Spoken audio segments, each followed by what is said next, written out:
Today, we're diving into what's called the arithmetic of Indian power. And you know what? We're going to start by challenging something that you probably believe is absolutely true about how India is run. All right, let's just get right to it. Simple question for you. When you go to vote, when you cast your ballot in a general election, are you actually voting for the prime minister? Okay, so if you said yes, well, you're in good company. That's what most of us think. But, and this is a big but, here's the twist that basically reframes all of Indian politics. That belief? It's wrong. So what's really going on here? Well, it all kicks off with what we can call the prime minister misconception. Think about it. Campaigns are built around one single leader, right? Their faces plastered on every single poster, but we've got to separate that, all that political theater, from the cold, hard, constitutional reality. And this, right here, gets to the absolute core of it. See, India is a parliamentary democracy, not a presidential one. So what does that actually mean? Well, in a presidential system, yeah, you vote directly for the big boss. But here, you vote for your local member of parliament, your MP. The prime minister's only chosen after all the votes are in, and only once a party or a group of parties can prove it has enough MPs to form a government. Okay, so if it's all about getting enough MPs, that brings us to what you could call the 272-seat reality. For just a second, I want you to forget all the rallies, the slogans, the big speeches, because when it comes to actually forming a government, there's only one number, one single number that truly matters. You know, there's a great line that puts this perfectly. Politics often presents itself as theater, but in reality, it operates like mathematics. And that, right there, is the huge mental shift we all need to make to really get what's happening. And here it is, that magic number, 272. That's it. To form a government in India, a party or a coalition of parties needs to win 272 seats in the Lok Sabha. Everything, and I mean literally everything you see in national politics, is about getting to that number.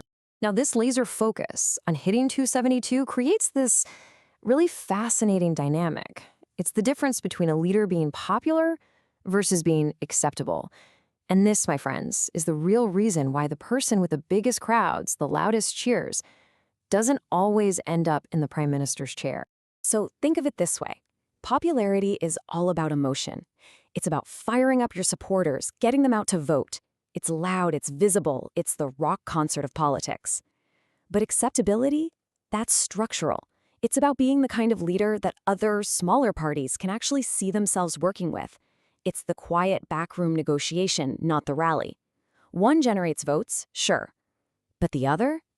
The other forms governments. And this leads to a pretty stark, but dead-on accurate insight. The prime minister is not the most loved leader. He is the least resisted one. Just let that sink in for a second. Governments aren't formed by who gets the most applause. They're formed when enough potential partners decide not to veto you, letting you get to that magic number 272. Okay, but getting to 272, it's not just simple addition.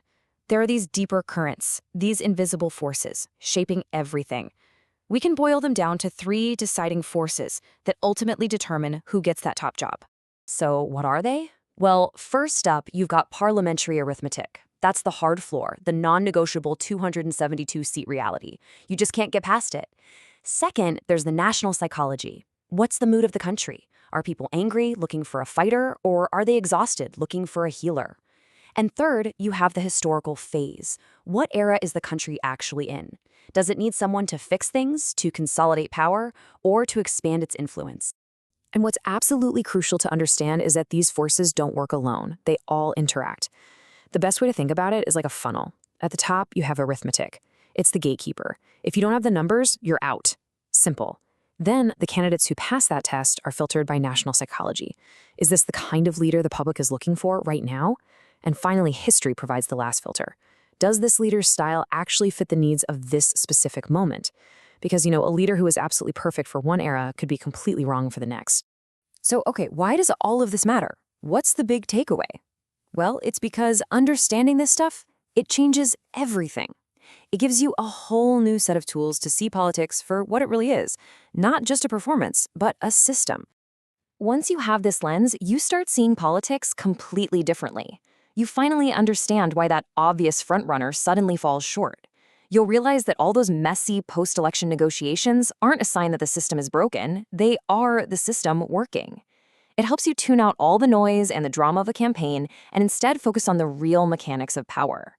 And it makes it crystal clear why sometimes the quiet, low-profile consensus builder emerges victorious over the charismatic superstar. So I'll just leave you with this final thought. The next time an election rolls around and your screen is filled with massive rallies and big, passionate speeches, just ask yourself this one question. Are you watching the performance, or are you counting the seats?